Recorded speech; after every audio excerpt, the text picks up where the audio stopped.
Hi, everybody. I just want to say thank you to everyone who has been praying for my husband. The other night, I had to call 911 because uh, he was having troubles breathing and making those, they call it the death rattling noise, and freaked me out. So I made the judgment call because my husband's stubborn, and he didn't want me to, go to the hospital or anything. So I made the best judgment call to call 911, and we had to try to keep him alert and awake, and because he kept, dozing off and, kind of not being himself. Let's just say. As some of you may or may not know, my husband has been suffering from pulmonary lung disease, thanks to COVID back in 2022 when he caught it not just once, not just twice, but he caught it 3 times within like a 2 to 3 month span, and it damaged his lungs.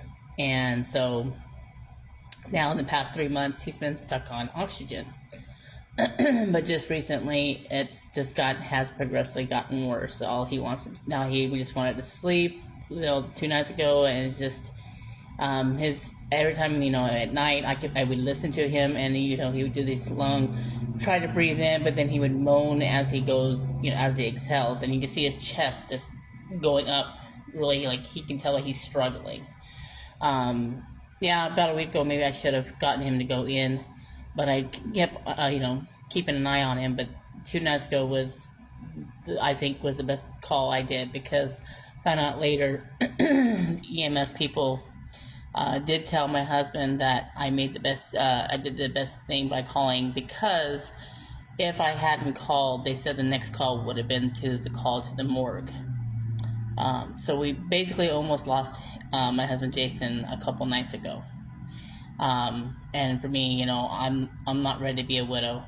No, I just can't. I know that there will be a time when that time comes, but in reality, I can't see myself losing my husband. And he's the love of my life. Been through so much together.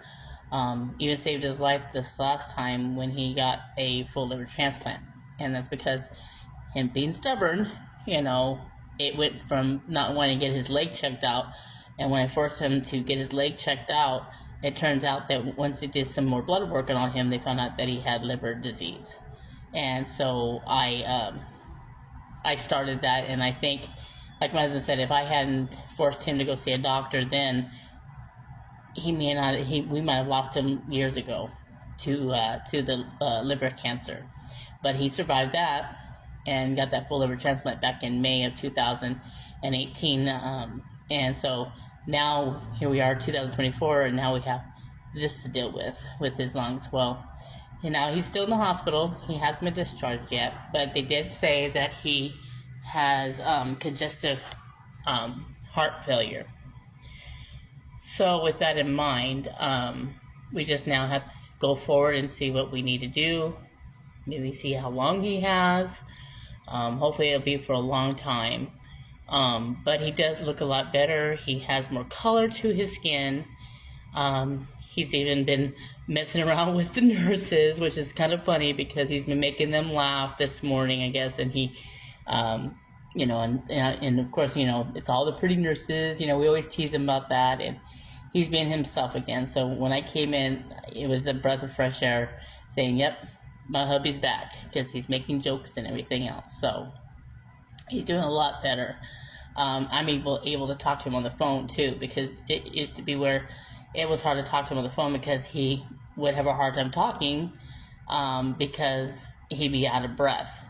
Now the only thing that's also new that they haven't figured out what's causing that is he's got these tremor shakes with his hands. He'll be sitting there and he's shaking, and he gets irritated because he's trying to hold his phone, because he loves TikTok, and it gets on there, but he would shake so much that he'd end up dropping the phone, or he's trying to hit the phone and he's trying to, stroll or hit something, and he's hitting other things on his phone.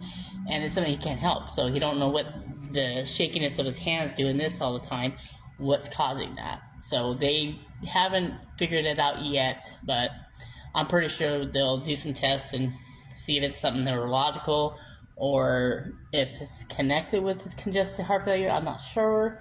But we'll go from there. But I will want to say thank you for everyone who has been praying for him.